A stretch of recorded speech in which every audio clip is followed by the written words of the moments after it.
sage ou la sagesse? Qu'est-ce qui peut être appelé sage alors? Qui est sage alors? Eh bien, chers amis, mes chers frères et sœurs, soyez les bienvenus sur notre rubrique L'expérience rend sage. Et c'est la première fois que nous nous présentons, que nous nous contactons, que nous nous voyons. Et c'est le départ d'une course que nous commençons aujourd'hui pour affermir l'expérience des frères et sœurs dans le Seigneur, dans leur marche dans la foi et des serviteurs de Dieu. Aujourd'hui, nous allons plus donner des définitions. C'est quoi l'expérience et c'est quoi la sagesse et qui est le sage. Ainsi dit, c'est quoi l'expérience? L'expérience est une connaissance informelle que l'homme peut acquérir à travers ses sens. C'est un apprentissage systématique avec le temps ou encore d'un cumul d'effets répétitifs. Et qui est le sage? Le sage, c'est celui qui agit ou qui parle en conformité à la raison. Entendez bien.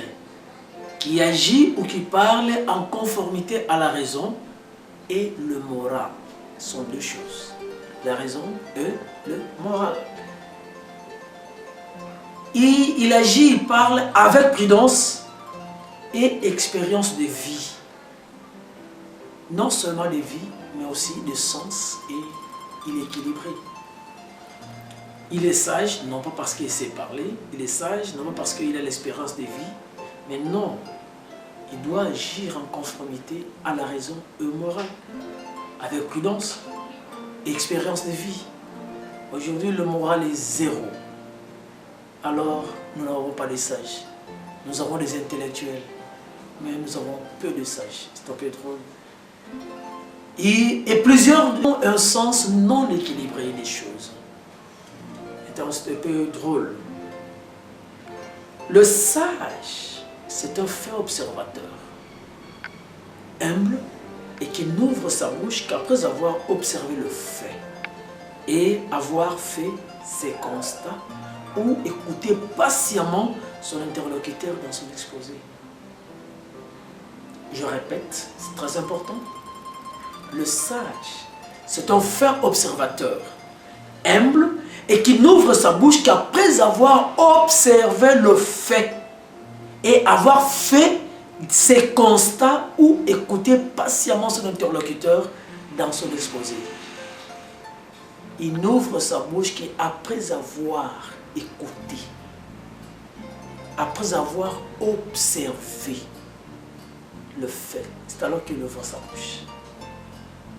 Ce n'est pas celui-là que dès que l'autre parle, il parle aussi. Non, non, non. Avant tout, il écoute. Il observe humblement, patiemment. Il attend. Le sage a une source d'orientation ou d'inspiration qui peut être divine ou diabolique. C'est un peu drôle, hein, écoutez le mot diabolique. Mais je sais que vous nierez le diabolique en faveur du traditionnel. Parce que beaucoup de gens disent que les sages sont plus traditionnels. Mais non, non, non, non, non. Mais vous concorderez avec moi que tout ce qui n'est pas divin est profane. Oui ou non? Oui. Et le profane n'est autre que tout ce qui est consacré aux ténèbres. Alors, ce qui n'est pas divin est profane, et ce qui est profane est diabolique. C'est un peu drôle. Aujourd'hui, le monde s'habitue peu à peu à des langages qui ne sont pas courants, qui ne sont pas bibliques. Et ils essayent d'amener cela à la raison. Mais la raison veut que ce qui n'est pas profane soit diabolique. Ce qui est profane, c'est consacré au diable, aux ténèbres. Et le mot diable toujours sonne très mal, mais nous sommes fils de Dieu. Nous devons comprendre que c'est un mot que le Seigneur a beaucoup utilisé. Et dans notre expérience, pour nous rendre sages, nous devons être conscients de cela. Alors, la sagesse qui a comme source la parole de Dieu est appelée divine ou d'en haut. Et celle qui est profane est appelée couramment maligne. Parce que ça vient du malin. Et en ce qui nous concerne, nous adopterons la sagesse d'en haut, selon Jacques 3, 13, 17. La sagesse d'en haut qui va être notre source d'inspiration durant tout le parcours de ce rubrique. L'expérience rend sage.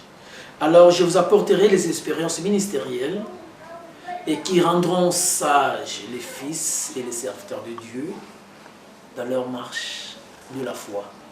Je vous aime beaucoup. Merci bien. Mes chers amis, mes chers frères et sœurs dans le Seigneur, encore une fois nous sommes là, l'expérience rend sage. Qui est grand?